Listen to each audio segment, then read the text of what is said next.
An Indiana school counselor tonight is getting some criticism online after a memo he sent to parents letting them opt their kids out of Black History Month lessons. That memo was posted to Twitter. Just the latest in kind of that social media firestorm over what's appropriate when teaching race in schools. You've got some teachers who say they're thinking about quitting because their states are restricting what they can teach, too. Our Maura Barrett has more on this one for us tonight. Outrage over a teacher in Massachusetts making toddlers wear blackface masks. And parents in Indiana upset after they say a teacher had students draw black people picking cotton. Picking cotton was forced labor. It's not something it's not a part of our heritage. There's so many other things that could have been discussed. Inventors, business owners. Just a few instances of questionable choices on how to teach about Black History Month in schools. Racism has gone on far too long.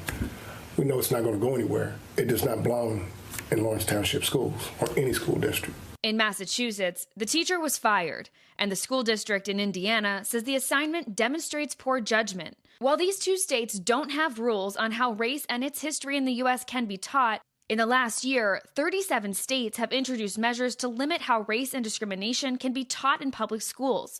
14 states have imposed laws or rules to enforce those restrictions. It's just demoralizing. I don't feel trusted. I don't feel like they respect the profession. Like in Iowa, where Tyler Stewart teaches middle school history and government. The state's law limits how teachers can discuss race and gender in the classroom, and conservative lawmakers also recently introduced bills that would require cameras to be installed in classrooms and state control over social studies lesson plans. Because of this, Stewart decided he won't be teaching in Iowa next year. The constant attacks and the misinformation campaign around COVID, and then when they started trickling in the critical race theory stuff and camera, like everything kind of started to pile on. And then it just kind of hit me I don't have to keep doing this.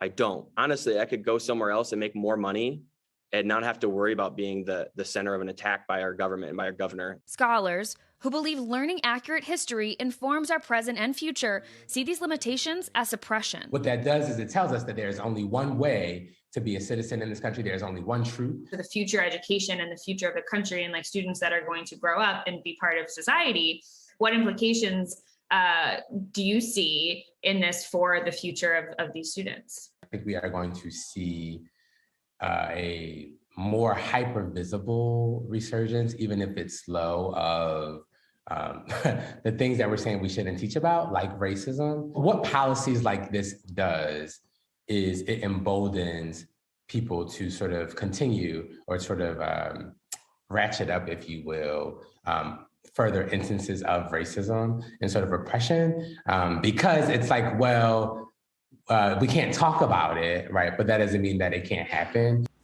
Maura Barrett is joining us now. Maura, it's great to have you with us on your reporting. Talk to me about what you're hearing on the concerns, moving forward now, of what happens if you've got these different states teaching kids different versions related to Black History Month.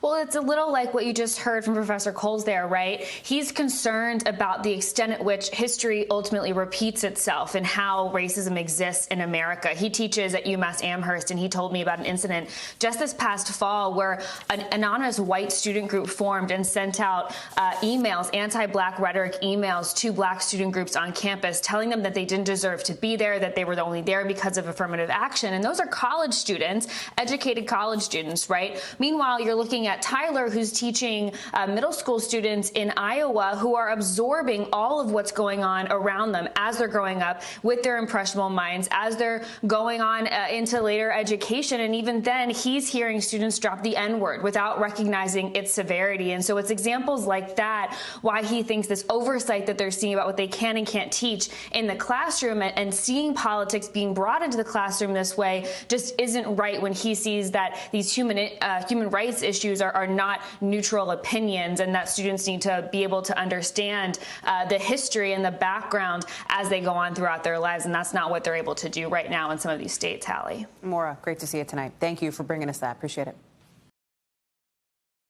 Thanks for watching our YouTube channel. Follow today's top stories and breaking news by downloading the NBC News app.